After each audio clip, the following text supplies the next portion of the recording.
O Senhor esteja convosco.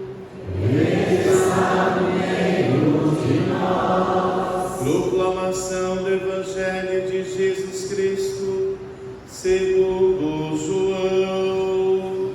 Glória a vós, Senhor. Naquele tempo, ao passar, Jesus viu um homem cego de nascença. Os discípulos perguntaram a Jesus: Mestre, quem pecou para que nascesse cego, ele ou seus pais? Jesus respondeu: Nem ele nem seus pais pecaram, mas isso serve para que as obras de Deus se manifestem nele. É necessário que nós realizemos as obras daquele que me enviou enquanto é dia. Vem a noite, em que ninguém pode trabalhar. Enquanto estou no mundo, eu sou a luz do mundo. Dito isto, Jesus cuspiu no chão, fez lama com a saliva e colocou-a sobre os olhos do cego. E disse: Vai lavar-te na piscina de Siloé, que quer dizer enviar. O cego foi, lavou-se e voltou enxergando. Os vizinhos e os que costumavam ver o cego, pois ele era mendigo, diziam: Não é aquele que ficava pedindo esmola? Uns diziam: Sim, é ele. Outros afirmavam: Não é ele, mas alguém parecido com ele. Ele, porém, dizia: Sou eu mesmo. Então lhe perguntaram: Como é que se abriram os teus olhos? Ele respondeu: Aquele homem chamado Jesus fez lama, colocou-a nos meus olhos e disse-me: Vai a Siloé e lava-te. Então fui, lavei-me e comecei a ver. Perguntaram-me: Onde está ele? Respondeu: Não sei. Levaram então aos fariseus o homem que tinha sido cego. Ora, era sábado o dia em que Jesus tinha feito lama e aberto os olhos do cego. Novamente então lhe perguntaram os fariseus como tinha recuperado a vista. Respondeu-lhes: Colocou lama sobre os meus olhos, fui lavar e agora vejo. Disseram então alguns dos fariseus: Esse homem não vem de Deus, pois não guarda o sábado. Mas outros diziam: Como pode um pecador fazer tais sinais? E havia divergência entre eles. Perguntaram outra vez ao cego: E tu, que dizes daquele que te abriu os olhos? Respondeu: É um profeta. Então os judeus não acreditaram que ele tinha sido cego e tinha recuperado a vista. Chamaram os pais dele e perguntaram-lhes: Este é vosso filho, que dizeis ter nascido cego? Como é que ele agora está enxergando? Os seus pais disseram: Sabemos que este é nosso filho e que nasceu cego. Como agora está enxergando? Isso não sabemos. E quem lhe abriu os olhos, também não sabemos. Interrogai-o, ele é maior de idade, ele pode falar por si mesmo. Os seus pais disseram isso porque tinham medo das autoridades judaicas.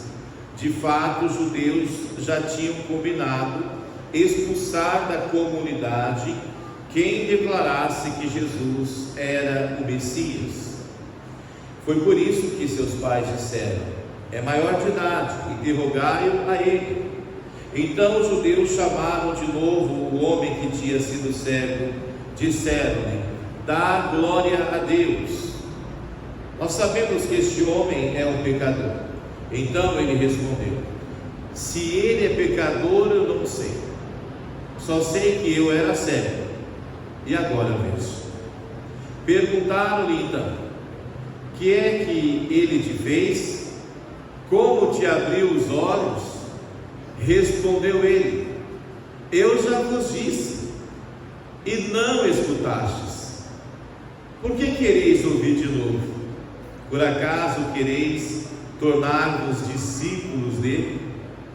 Então insultaram-no, dizendo: tu sim és discípulo dele, nós somos discípulos de Moisés.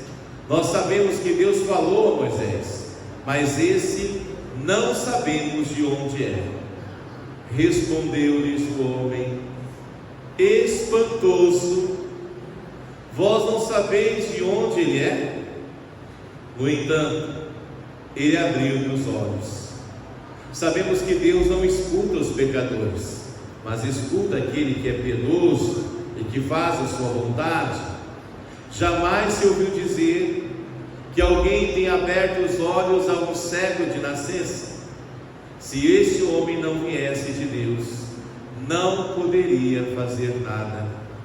Os fariseus disseram: tu nascestes todo em pecado e estás nos ensinando? E expulsaram-no da comunidade. Jesus soube que o tinham expulsado, encontrando-o, perguntou: acreditas no Filho do Homem? Respondeu ele: quem é, Senhor, para que eu creia nele? Jesus disse: tu estás vendo, é aquele que está falando contigo. Exclamou ele: eu creio, Senhor. E prostrou-se diante de Jesus. Então Jesus disse: eu vim a este mundo para exercer um julgamento, a fim de que os que não veem vejam, e os que veem se tornem cegos. Alguns fariseus que estavam com ele ouviram tudo isso e lhes disseram: porventura, também nós somos cegos? Respondeu-lhes Jesus: se fosse cegos, não teríeis culpa.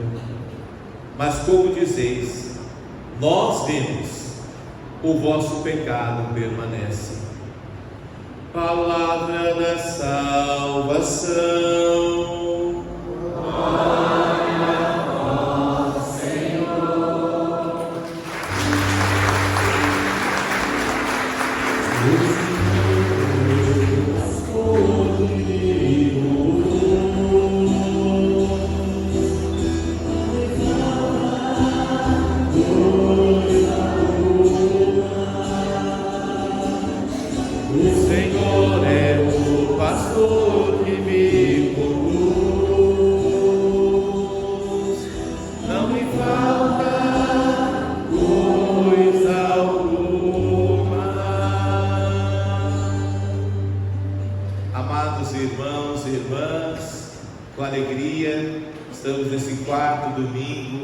Da Quaresma, se aproxima a Páscoa de nosso Senhor Jesus Cristo.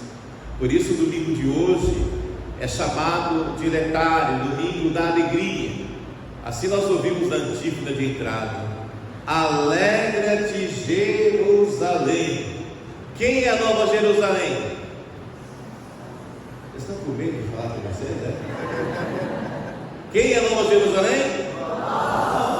Alegra-te.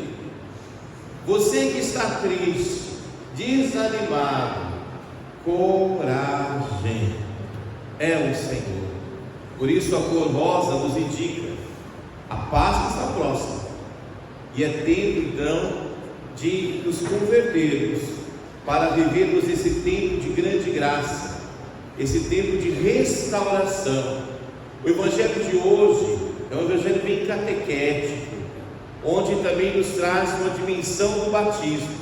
Semana passada, o Evangelho nos trazia ali a imagem da água, Cristo, água viva. Hoje nós vemos nesse Evangelho a luz. Então no dia do batismo também a gente recebe uma vela, não é isso? A nossa fé. A fé é um dom de Deus, dado no dia do batismo. O Senhor dá a nós esta graça, para que nós possamos crer. No dia do batismo também, existe lá o éfata, ou seja, abre-te, abre-te os ouvidos, abre-te a língua, a boca, para que você possa proclamar aquilo que você ouve. Nós ouvimos no Evangelho de hoje, de maneira cansativa até. As pessoas perguntavam: mas como que foi? E o cego falava. Como que foi? O cego falava. Até eu fiquei irritado junto com o cego, né? Mas acaso vocês não escutaram nada, né? Você quer ouvir de novo a história, né? Então, quando a pessoa não quer ouvir, quando ela quer estar com tampão no ouvido, ela não ouve. E porque não ouve, não proclama. Essa é a realidade, infelizmente, muito batizado. É triste dizer isso. Muitos batizados querem passar por um novo éfata, um hábito, porque a graça batismal tem sido dispensada pelos filhos de Deus. Nós que somos filhos de Deus pelo batismo, somos chamados a ser filhos da luz, porque Cristo Jesus é a luz do mundo. Nós não devemos andar nas trevas. As trevas do pecado não podem dominar a nossa vida. É preciso despertar. O que disse hoje São Paulo na segunda leitura? Desperta tu que dormes, acorda, é o Senhor. Sai das trevas, sai da realidade de pecado, volte para Deus. Amados, todos nós somos escolhidos, ou seja, novos Cristos no mundo.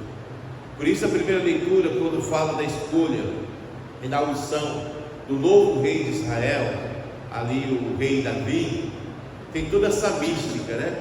Então Samuel vai à casa de Jessé, não é isso? Lá tem 7 filhos. Qual é o primeiro filho que é apresentado, mais forte? Samuel, inspirado por Deus, fala: não é esse. Aí vem mais um, e mais um, e mais um, e todos são rejeitados.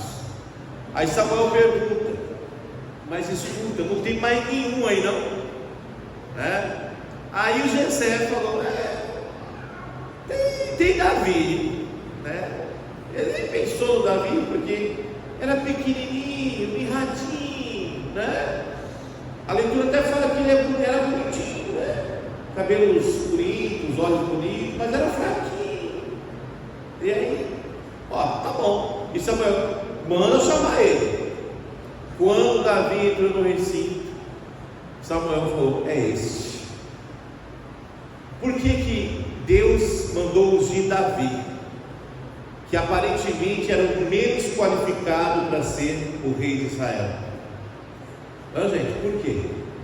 Porque Deus não olha a casca, Deus não olha a superficial, Ele olha o coração do ser humano. Ele olhou o coração de Davi.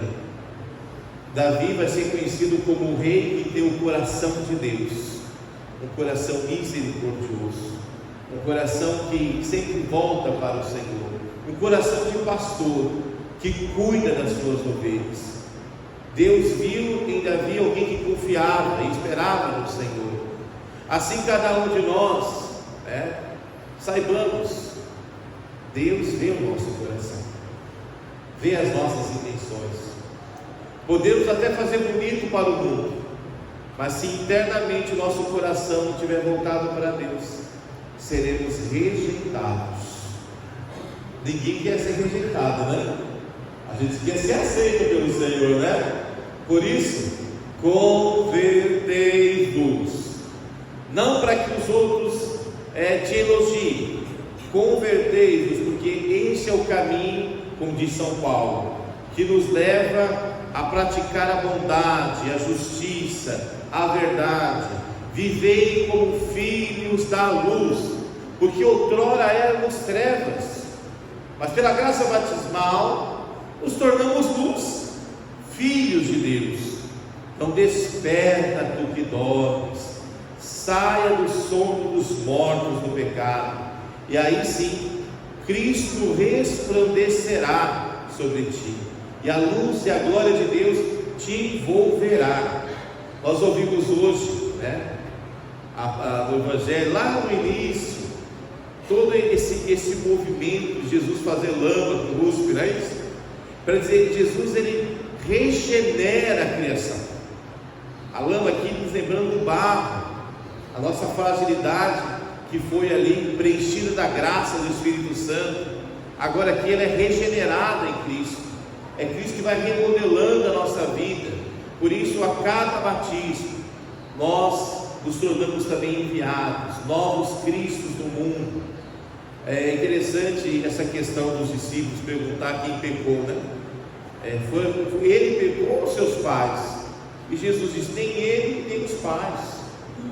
Só para que vocês entendam, o judeu, olha que interessante no judaísmo, se o cego é de nascença, como o homem tinha pecado, né? Então, o judeu, o que ele ensina?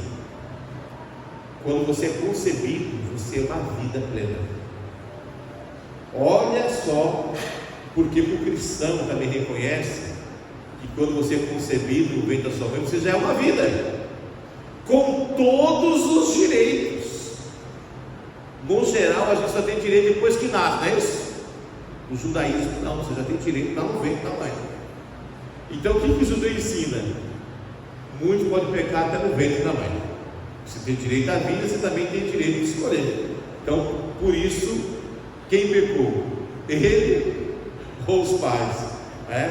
E essa questão do pecado ligado à deficiência, ligado à fragilidade humana, era algo muito forte naquela época.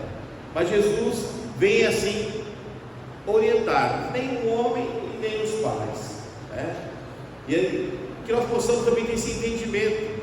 Às vezes a gente vê uma pessoa passando por certos padecimentos e a gente acha que aquilo é fruto do pecado da pessoa, está passando por isso porque fez isso, está passando por isso porque está pagando isso. Não é esse Deus de misericórdia que nós proclamamos. Muitas vezes o mal está no mundo, sim, pelo pecado que é estrutural. Às vezes você não fez nada, mas o teu irmão fez e você está padecendo por esse pecado, Então, o pecado que eu pratico não atinge somente a mim, atinge o todo. Por isso que a conversão é uma coisa necessária para todos os cristãos. Se nós tivéssemos cristãos convertidos, o mundo com certeza seria melhor. Isso seria algo assim nítido.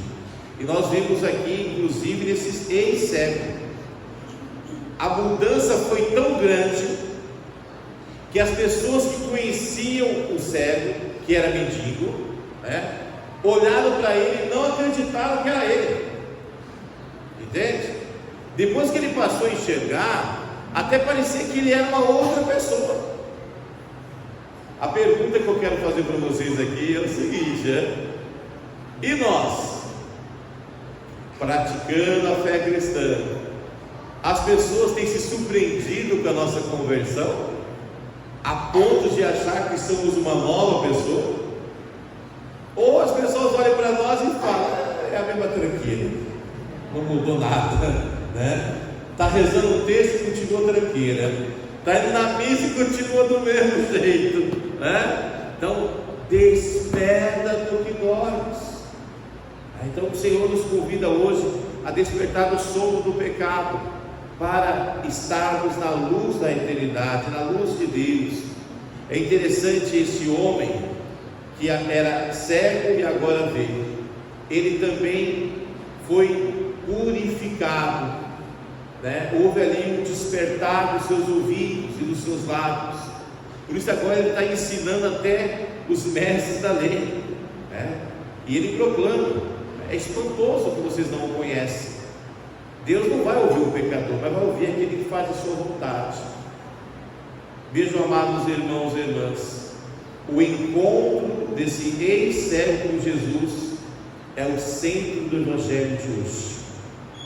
Quando Jesus no encontro diz: você crê no Filho do Homem? Ele diz: quem é, Senhor, para que eu creia? Sou eu que estou falando contigo. Qual é a resposta do ex-cego? Eu creio, e se prostra. Esse prostrar-se significa reconhecer: Jesus é o Senhor. Então, eu creio, Senhor. Então, que nós possamos, irmãos e irmãs, ter o nosso encontro pessoal com Jesus Cristo. Há muito batizado que apesar de ser batizado há tantos anos, ainda não fez o seu encontro pessoal com Jesus Cristo. Porque o dia que nós fazemos o nosso encontro pessoal, a nossa vida muda. Ela muda totalmente, de maneira radical. Não é possível permanecer do mesmo jeito e permanecer no pecado, uma vez que nos encontramos com Cristo. Então que nós possamos sair daqui hoje, meus irmãos e minhas irmãs, dizendo para Jesus: eu creio que Tu és o meu Senhor, meu Salvador, meu Redentor. Que essa profissão de fé nos acompanhe até o restante da quaresma, para que nós possamos proclamar a ressurreição de Cristo como esse regenerar do ser humano. Peçamos a Deus essa graça, a graça da fé, a graça de proclamarmos essa fé que recebemos na igreja. Sim, Senhor, eu creio, Tu és o meu Senhor, meu Deus, meu Salvador e Redentor. Louvado seja nosso Senhor Jesus Cristo.